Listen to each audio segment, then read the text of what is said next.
Today in the shop, we got a 2004 GMC Denali. It's a four-wheel drive. This thing's from Florida, super clean. What it's doing up in the Northwoods, well, somebody's up here visiting and they wanted to get their brakes done. So when I started to check the brakes, let me show you what I found.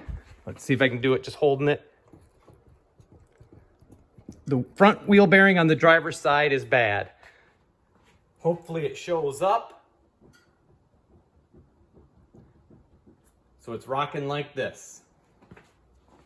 So the owner's gonna go get us a wheel bearing so we can do the wheel bearing on it, but we're gonna also just do the brakes real quick. Nothing fancy to that, so I probably won't walk you through that, but I'm gonna go ahead and get all these tires off, get them ready to rotate, and then when he gets back, throw that new wheel bearing on, and we'll see if there's anything tricky on it.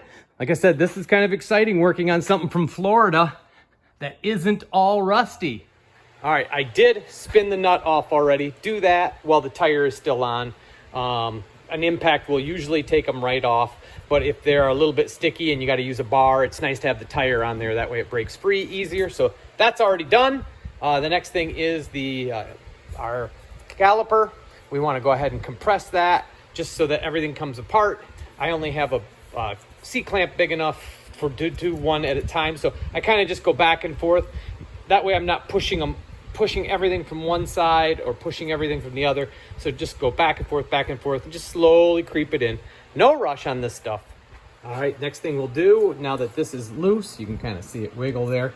Take a T55 Torx. We're gonna remove the upper and lower bolts for that, and we'll just swing it up and set it out of the way so that we can get into this wheel bearing. We gotta get into the backside for those bolts. We'll end up taking the bracket off as well, and the rotor. Okay, with the caliper up out of the way, just make sure you don't have this hose kinked or anything, so you might need to swivel it a few different ways before it sets, but that's up and out of the way. I also put the bolts, the caliper bolts, just kind of back into where they go. They're obviously not threaded in. And now with a 18 mil, we'll take this whole assembly off. We were gonna do that for the brake job anyway, so that's not a big deal. But you can see he definitely got his use out of those pads. All right, nice to see. Whoever was doing the maintenance on this vehicle normally put the little retainers that hold the rotor into place. So nice job, whoever that was. I'm gonna reuse them. All right, with my two little clips off and saved for reusing later, this is where usually a Michigan rotor will best be seized on and you're pounding the life out of it. So let's see how this one is. I'm just gonna give it a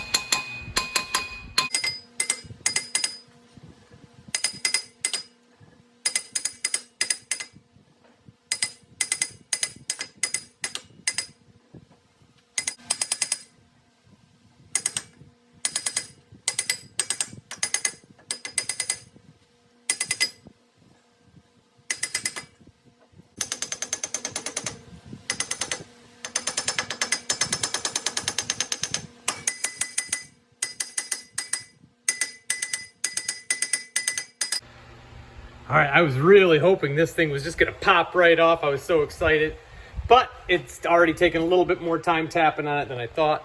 You can see just a little bit of rust kind of coming down. I've been just putting a little bit of parts blaster on it. So I'm gonna let that soak. I'll come back, tap on it a little bit more. We'll see if it pops off then. Rust tears just flowing down. Oh, so sad.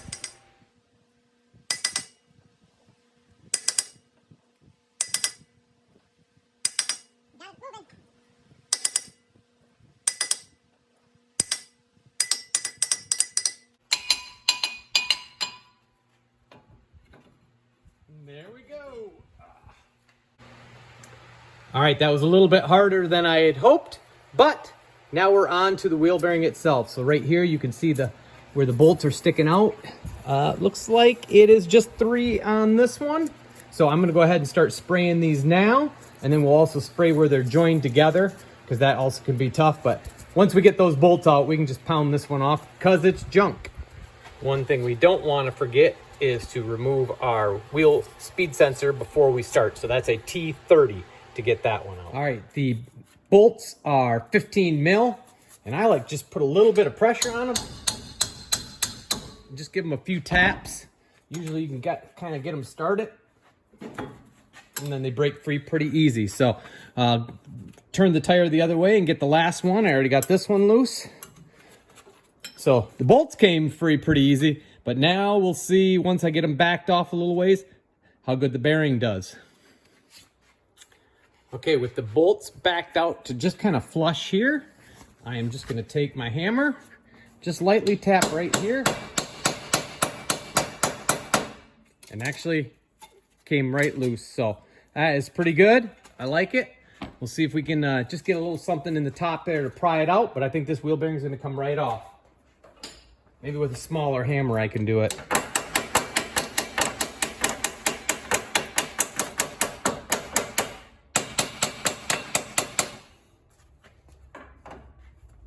All right, we'll get those bolts the rest of the way out and then pop that thing off. So I have all the bolts backed out all the way, as you can see, there and there. So we'll just kind of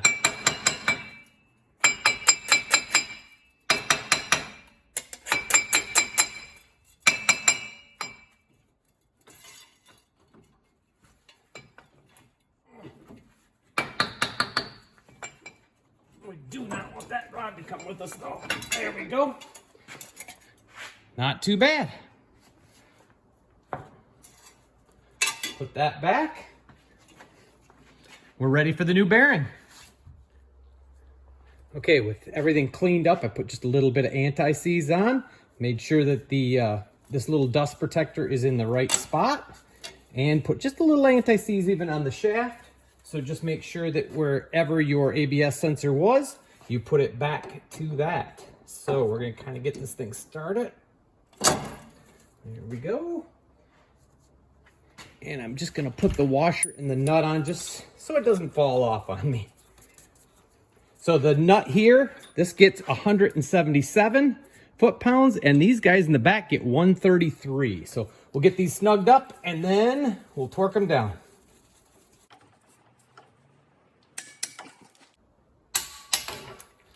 Lower's torqued. I'm gonna turn the wheel the other way. We'll get the last one.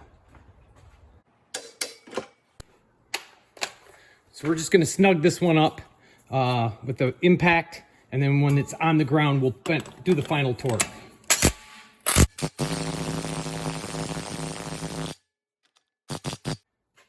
So this wheel bearing did come with a brand new speed sensor, so we will go ahead and change that as well.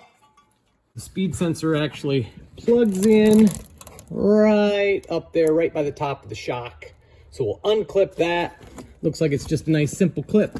And then kind of just pull these out. They got the little barbed end on them. So we'll just kind of pop them out one at a time. And then we'll get that out of our way. There's our first one out. Second one out. And our third one out. So there we go. We're completely off. And by using the good tool, we actually saved it. This was actually functioning, so I'll probably give it back to the owner so he'll have a backup. Probably never going to use it, but there you go. Push the new one right back in where the old one was. No need to go crazy with that. That should be plenty tight. All right, with that done, let's back you out of here. We're going to go ahead and clean our rotor and get all of our new brake pads loaded in the mount. All right, rotor is going back on. I got the back side already clean. And then we're just gonna take our little discs, push them back on. I'm gonna grab a socket to do that. There we go.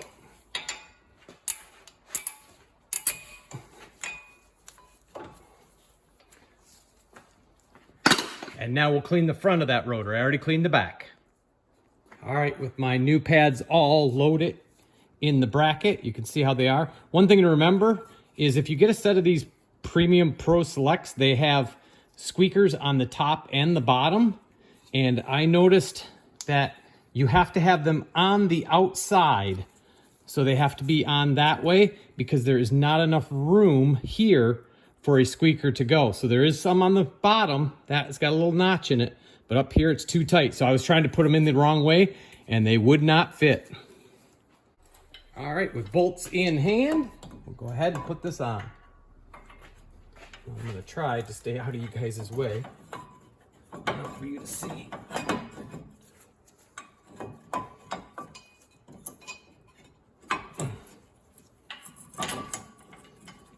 But enough for me to see as well.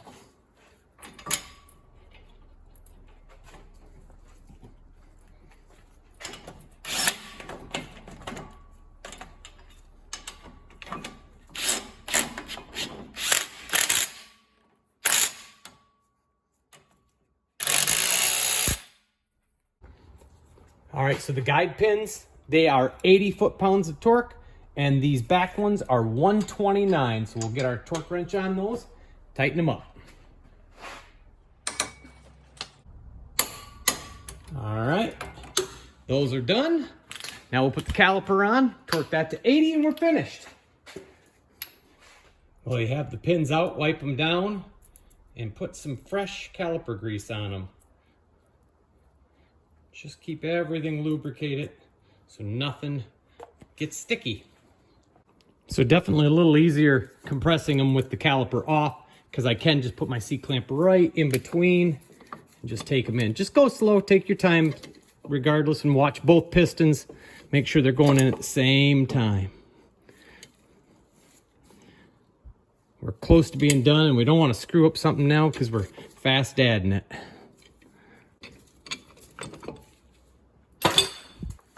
All right, I'm gonna call that good. Let's see if it fits.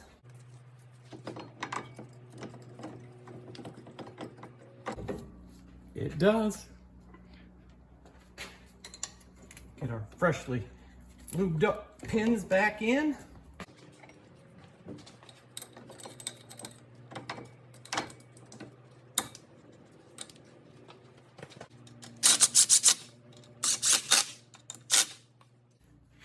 Now we torque them to that 80.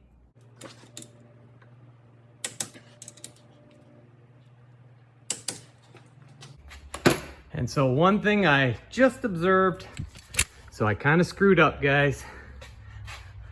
I never sucked any of the brake fluid out. The owner probably put a little bit more in as the brakes wore, and then when I just got everything fully compressed, it dribbled a little bit, so we're gonna get that cleaned up. So it really didn't make much of a mess under the hood at all. Just a little bit leaked out. It was just enough to see, but a good rule of thumb is to take these and suck a little bit of that out before you push those the pistons back in, because it'll just boop and overflow. So I sucked a little bit down, and then I put a little fresh in just so it's nice and clean. So we're topped off there, and now let's go ahead and get these that wheel bearing torqued, and then I'll torque all the lug nuts because I did tire rotation on this while I was at it.